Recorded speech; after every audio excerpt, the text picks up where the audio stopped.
Welcome back for more fantastic top 16 action coming at you today. I'm Adam Doricott, and this time I'm joined by the ever knowledgeable, ever present Jamie Boyd. Jamie, how have you been feeling about the first three games just before we dive into game number 4?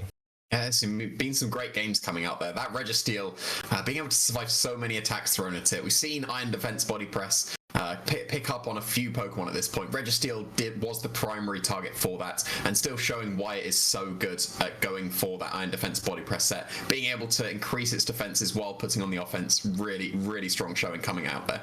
Yeah, but as we saw just before we came back, we've got some different teams this time. No Registeel knocking about, but some interesting choices. I'm a big Mamoswine fan. I have been since 2010. So being able to see players use that, or at least seeing it in team preview, I've not seen it quite yet, take the field and do some really interesting work is an exciting time for me. As you may also know, we've got a fantastic match coming up. Giulio versus Francesco. Italy very well represented in this top 16. Yeah, it's seemed almost half of the players in this top 16 are going to be Italians. So yeah, definitely a really strong showing coming out there. And we're going to be representing two Italians here in this next top 16 in Francesco and Giulio. So going to be interested to see who comes out on top here. Italy at least going to be advancing in this one. But we can go into our poll that we are going to be bringing with you. Whether you think Giulio is going to win or Francesco, put in the exclamation followed by the name to support whoever you think is going to be winning this game. Yeah, let's see what chat has to say about this one. It's curious always to see, where they think they're going to be getting the winner coming in, and if they're wrong or right. So we'll see exactly how that one comes in. It's obviously going to bounce around a little bit. And if you had to pick, what would you be going for? Do you get a say in this or no? I think we would probably be a bit biased as casters here. It's interesting to see what the chats would be supporting here. So it looks like tipping a little bit towards Francesco's side here. So maybe a little bit more support for Francesco coming out, but seems to be evening up somewhat. So a relatively even split coming out from the chat here.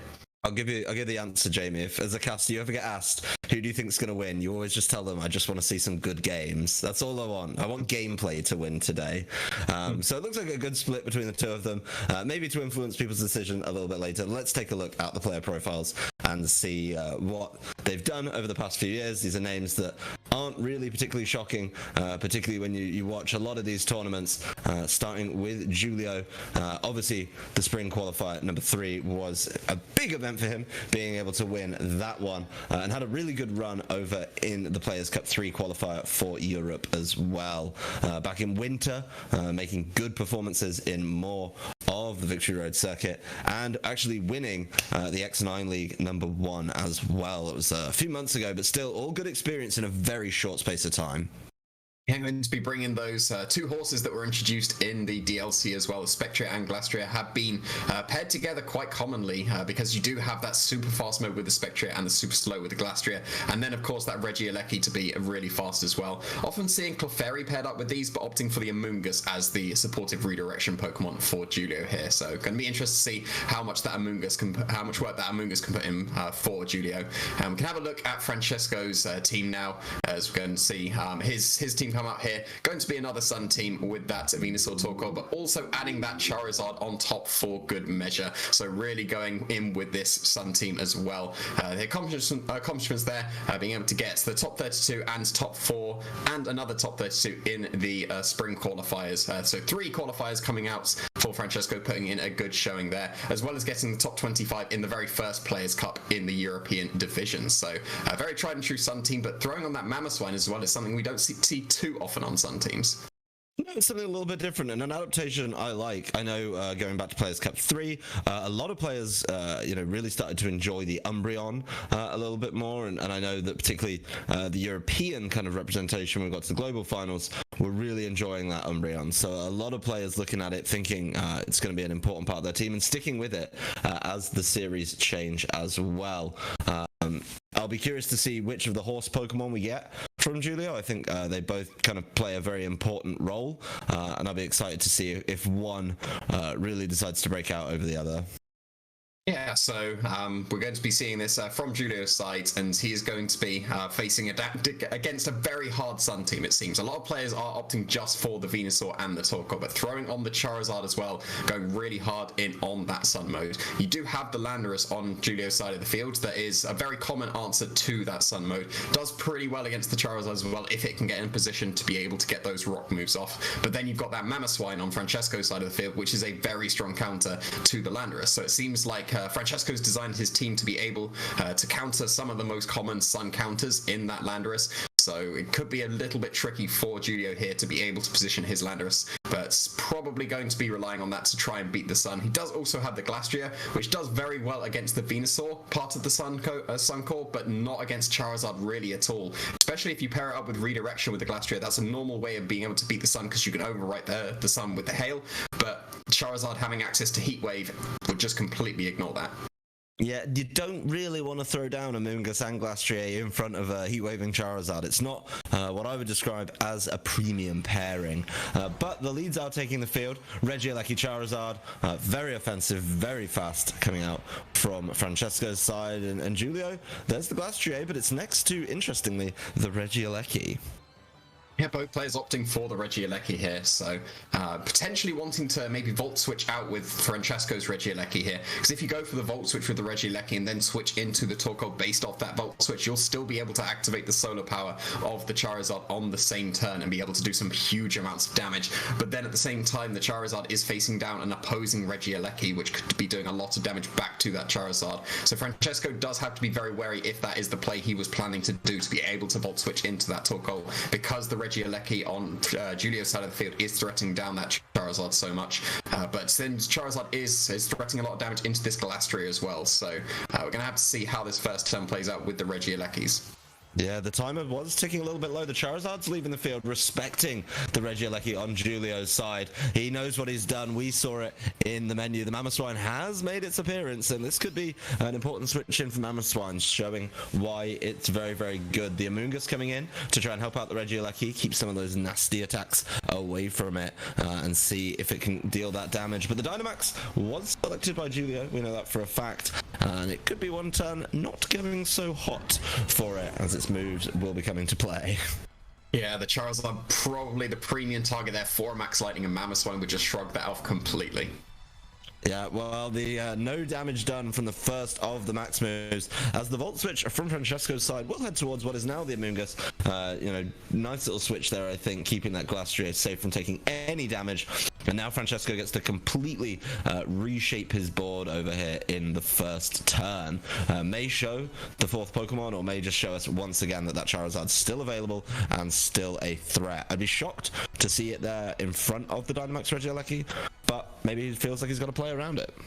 It does have the Mamoswine in now facing down that Regieleki, and also an Amoonguss, so the Mamoswine itself is in a fantastic position. There is that Torkoal in the back, so there was the potential going for Volt Switch with the Regieleki to be able to set up that solar power straight away. But now that the Mamoswine is on the field, the Regieleki did waste one of its Magnus Lightning turns into that Mamoswine, but now that it knows the Mamoswine is on the field, it can target down that other slot very freely with its Max Lightning. Torkoal not going to be able to take it very well at all. Charizard does not want to take that Max Lightning, and Regieleki also very frail as well, so it will take a lot of damage. So very nice first turn for that Mamoswine, but you do still need to be careful because those Max Lightnings are still going to be very powerful. But then at the same time, this Mamoswine is in a fantastic position, staring down that Amoonguss, and that's probably why the Amoonguss is switching out here for that Spectria. This is going to be the Mamoswine kind of throwing out the every man for himself situation, because it knows that it can't get affected by that Regieleki, so it's just going to be able to kind of play the game its own way. Torkoal keeping it a little bit safer this turn, still taking a good chunk of damage through the Protect from that Max Lightning. The Regieleki also getting control of the terrain to do even more damage in the subsequent turns. And this Mamoswine just saying, well, you know what? I'm going to try and deal as much damage as possible to what was the Amoonguss. Now the Spectre, but still taking well over half from that Icicle Crash. So, Mamoswine is in here to just do as much as it possibly can, I think. And this Torkoal, as you mentioned, not going to appreciate the amount of damage it's taking. Yeah, that was a reasonable amount of damage on that Torcon. Probably would have been KO'd if it didn't go for that protect. But now it is going to be switching out into that Regieleki to try and take another one of those max lightning max moves from the Regieleki. And it is going to be another max lightning, but that's still going to be a lot of damage into that opposing Regieleki, and actually just enough to straight up knock it out. But it is going to be holding that Focus Sash. Yeah, brings it down to the Focus Sash. Does say, you know what, I'm not going to get knocked out immediately. Big Will-O-Wisp landing onto this Mamoswine could be really, really important.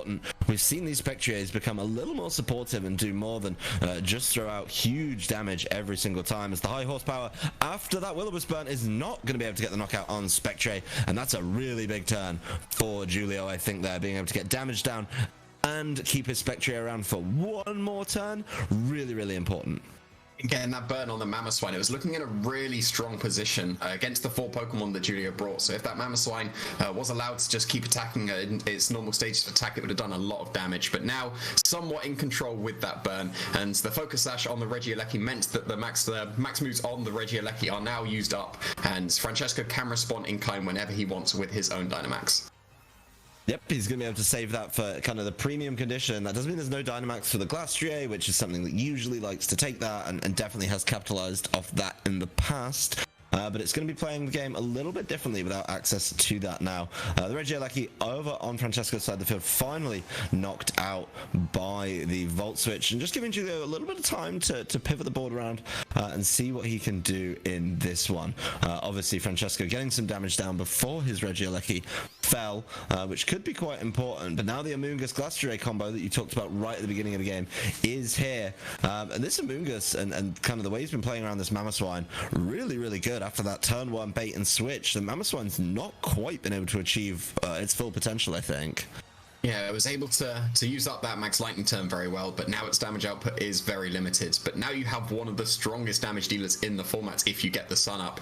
And the Charizard now in, facing down that Amoonguss, facing down that Glastrier. There's no potential Dynamax as well, so a Heat Wave in the Sun here is going to be doing a lot of damage to this Amoonguss and this Glastrier as well. So the Charizard most likely going to be the Pokemon that Francesco wants to be Dynamaxing here. Just needs to somehow deal with that Regieleki that is now waiting in the back for Giulio's side, and the Charizard can pretty safely clean up the rest of this game.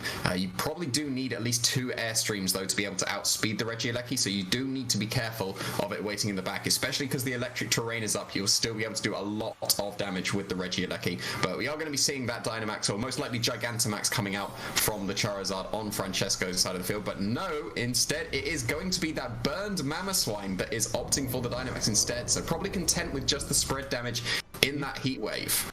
I really like that adaptation myself. I think just saying the Mamoswine needs to do a little bit more to make sure it cleans up everything after these heat waves, really, really important. And if he can force in that Regieleki, get that damage down, a nice protect from the Amoonguss, and the Glastrier not getting hit there, so the heat wave completely wasteful in that turn. But at least there's going to be some damage heading onto Giulio's side of the field.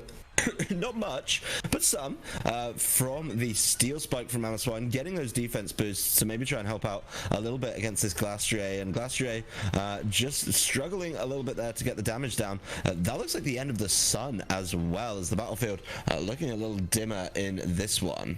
Yeah, quite an interesting turn there. Glastrier most likely going for that heavy slam into the Mamoswine, but of course not going to affect the Dynamax Pokemon with that heavy slam. So very interesting choice of Dynamax there with the Mamoswine. Content with the Heat Wave, but Heat Wave does have that shaky accuracy. Would have easily picked up the knockout on that Glastrier, but now the Sun has gone. You would have to switch out the Mamoswine if you wanted to get a Sun boosted Heat Wave this turn. But no switches on Francesco's side of the field, but that Glastrier is going to be switching back out into that Spectria. Spectre not going to be able to take anything from Francesco's side of the field. There's the heat wave that we were talking about, and a real quick double KO for the Charizard. Unsurprising, really, but just being able to kind of work through and bring the game to a really kind of big conclusion here. Charizard just wants to sit here and spread heat waves. It does have to watch out for that Regieleki that's about to come back in, but the Mamoswine's there as a potential answer to it. So Giulio's going to have to play this one carefully, and I think smart protects from both players, and calling those correctly and finding those opportunities is going to be the secret. Yeah, you need to keep that Regieleki safe. You need to be able to use the Regieleki to beat the Charizard, and that Torkoal waiting in the back as well. Because the Torkoal took that chip from the Max Lightning previously, probably going to be in range of another Thunderbolt coming out from Regieleki, and then the Glastrier can deal with the Mamoswine when it has lost its Dynamax, so it can start heavy slamming again. But then at the same time, the Mamoswine does have one more turn of Max moves. It can get some guaranteed damage into this Regieleki if it goes for that Max Quake as well. Not going to be doing too much damage to the Glastrier, and probably not too concerned because it does have that defense boost on the Charizard and the Mamoswine from earlier. But it looks like Giulio is trying to protect his Regieleki here. Yep, there's the protect from Regieleki, just saying, nope, not doing that today. Charizard just trying to deal with the Glastrier, actually accepting that, you know what, I think the Regieleki is going to have to play safe for the last turn of Mamoswine's Dynamax. And I don't want to deal with the Glastrier anymore. Really smart targeting from Francesco, gets him the third knockout of the game. And of course, this Mamoswine gets to do a little bit of damage through the Protect. And now the Regieleki's got a whole lot of work to do. Mainly finding a way to damage Mamoswine. Yeah, and probably not going to be able to do that. Not known for its coverage options with this Regieleki, so quite a smart Dynamax there from the Mamoswine, being able to get some defense boosts as well to be able to take on the Glastrier a bit better, but somewhat pinned in the endgame for Giulio there. If you do go for the attack onto the Charizard to stop that Blast Burn, Mamoswine does have the option of being able to attack that Regieleki, but there was a Steel Spike coming out instead of a Max Quake, so that was a potential try and get off another attack with the Regieleki. The Steel Spike probably not enough to KO the Glastrier if that's what the target of the Mamoswine was, because of that burn. So that was a potential for Giulio to try and claw something back in the game. Could have had that option to go for the Thunderbolt, and instead protected the Regieleki, and the Glastrier just got completely blown away by that Blast Burn. Yeah, really, like I say, it came down to where you were protecting. Just smart play by Francesco to say, well, I'm only actually worried about the Glastrier. The Glastrier didn't protect, and for that, for its troubles, it was knocked out immediately by the Blast Burn, so really nice adaptation. The Charizard doing a whole lot of work without the Dynamax, and a big respect actually to Francesco for it saying, even burned, I need this Mamoswine to do a little bit more. Being able to see that, acknowledge that as part of his win condition, and Dynamax it, really, really good play. And I know some people think Mamoswine doesn't do enough. That's a good case for it doing a little bit more. Yeah, even with Burns, it was still putting in enough work. It wasted one of the max moves and then was able to just be a ground type in the face of a Regieleki in the endgame, so it would automatically win that one. And looking at Giulio's team, there's not actually too much that can deal with the Mamoswine. Maybe Dynamax in the Glastrier so it can go for those max Steel Spikes instead of the Heavy Slam, which wouldn't be able to hit the Dynamax Mamoswine. Max Steel Spike definitely would, and would also start increasing your defenses so you can take it on a bit better. Maybe relying too much on the burn to stop that Mamoswine, but really not able to. It was able to stop the damage output, but still the presence of the Mamoswine was enough for Francesco to be able to take that game. Yeah, I think Francesco does have kind of an upper hand there, just because the Glastrier is a little bit obvious as that one kind of response that he has. I do like this change. We're not even going to mess around with the Charizard in this instance, just throw that Mamoswine out right away. Things that Mamoswine likes to see, would you say these are top of the list? Yeah, definitely, and with the new change to Oblivious, not going to be intimidated there by that Landorus, so definitely a very strong position for this Mamoswine. Regieleki not able to touch it at all. Landorus could be able to go for something like a Max Airstream or a Max Rockfall to try and get some damage into this Mamoswine, but really not in a position it wants to be in. You do have that Glastrier potential to switch in on any ice moves, but not an ideal lead going into that Mamoswine. You really, if you're on Giulio's side, you do need some answer to that Mamoswine, and Regieleki and Landorus are not really those. You can somewhat deal with the Regieleki on Francesco's side. Maybe you go for those Electro Webs and just some Earthquakes or a Volt Switch so you don't Earthquake your own Regieleki, but yeah, the Landorus is definitely threatened far too much by this Mamoswine, and we do see that Glastrier switch in. Yeah, Landorus saying, nope, don't want that, do not want to play against this Mamoswine. It's been a good few years since I've seen Mamoswine versus Landorus, but it's still a matchup you have to know and be a little bit scared by. Looks like Francesco's immediately going to Dynamax this Mamoswine, admitting just how good it is and how kind of bulky it can be and kind of distracting, I think, in this matchup. So really interesting to see him just go for that right away. No burn on it this time either, as Regieleki respects it enough to just leave the field immediately. Yeah, so going to be avoiding the Max Quake with the Regieleki at least, but this Mamoswine now is not burned. It's going to be able to make use of its Dynamax to its full potential. Even the Landorus switch in when you usually cycle Intimidates to help with the physical attackers, not going to help against this Oblivious Mamoswine. Yeah, Oblivious getting that change was really, really good there. It doesn't really matter over onto that. That's really good switching to take away the Thunderbolt from that Regieleki over on Francesco's side. And the Max Hailstorm is going to go down onto Giulio's side of the field, but fortunately for him, it's landing into that Glastrier, even with a critical hit, not bringing it below half. So really good turn for Giulio there. 2 Pokemon switching in and out, but everything in the right place, not getting too heavily punished for it at all. Yeah, being able to shuffle around that Landorus quite nicely there. Using up a turn of the Dynamax of the Mamoswine at this point, but that is still quite a lot of damage on your Glastrier. And if that was going to be the Pokemon that Giulio wanted to go for the Dynamax with, that is a lot of lost HP that you lose on the Glastrier with that switch in, the critical hit, also doing a lot of extra damage to that Glastrier at this point. There is going to be a Dynamax at least, so we'll have to see if that is going to be the Glastrier, because if you don't go for the Dynamax on the Glastrier, you can't touch attack this Mamoswine with super effective hits. It does have to be that Dynamax. It is going to be the Dynamax on the Glastrier, so it can have access to those Max Steel Spikes, which can boost the defenses, so you can take on the Mamoswine a bit better and can do some super effective damage. Yep, really important change there. Regieleki, though, immediately targeting down this Glastrier with a Thunderbolt, being able to deal that damage. Follow up from the Landorus, I believe that's the Rock Slide there, just getting down a little bit more damage. Mamoswine, though, following right back with the Max Hailstorm, leaving that Glastrier alone one more turn, but the Landorus getting knocked out for its troubles. I don't think that's much of a calculation we need to do, and it's easily removed from the field. But now, as you mentioned, that Glastrier has access to the Max Steel Spike, will be able to attack into this Mamoswine, but not enough for the knockout in this turn. So both players trading a knockout in that turn, both of them trading their non-Dynamax Pokemon and just getting kind of good damage down across the board. So of course Giulio does have kind of one extra turn of Dynamax. He's one turn behind, and I think that might be important.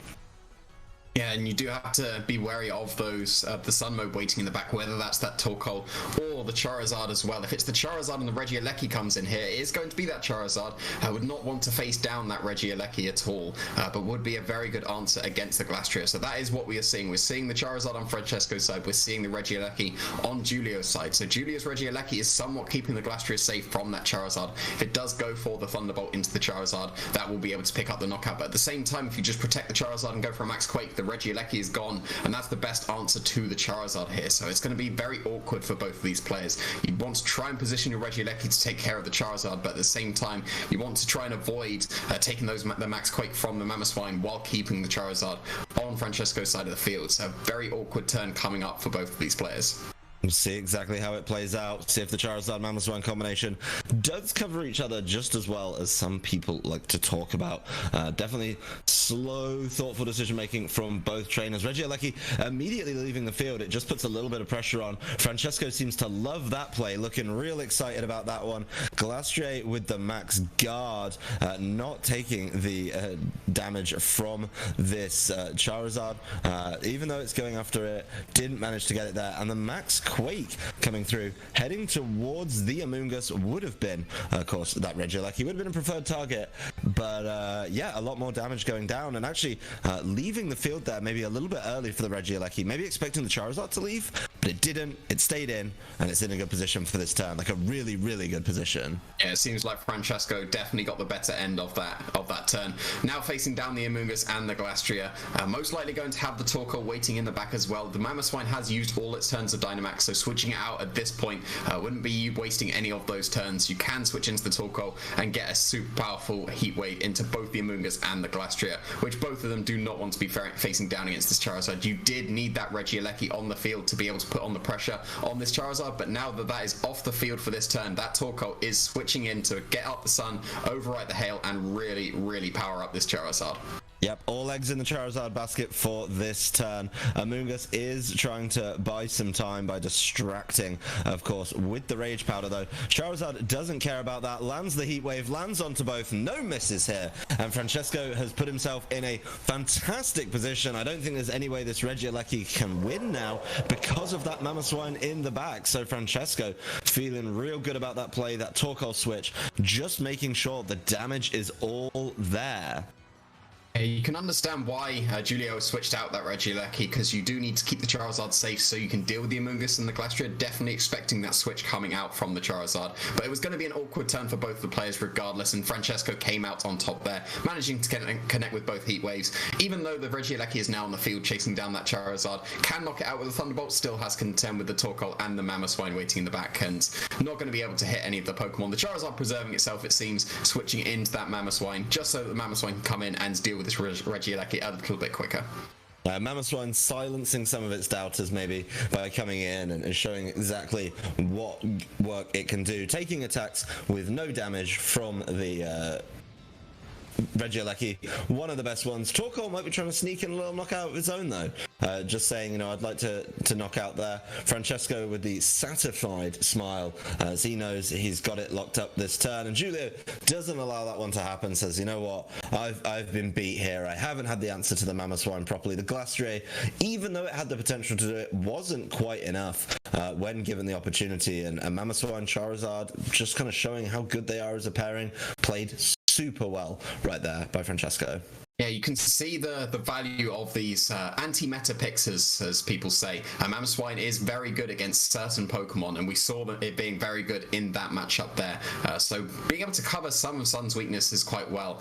The Charizard's obviously going to be weak to that Regieleki. The Mamoswine covers that very well, and yeah, putting on a lot of pressure onto the Glastrier and the Amoonguss. So yeah, really strong showing for Mamoswine coming out here. Not even being able to be intimidated by the Landorus. There could have been the Incineroar as well if you were able to intimidate the Mamoswine, but that changed to Oblivious, making it a really strong Pokemon going into this set. And we really got to see, even though it was burned and went for the Dynamax option, it was still putting in a lot of work.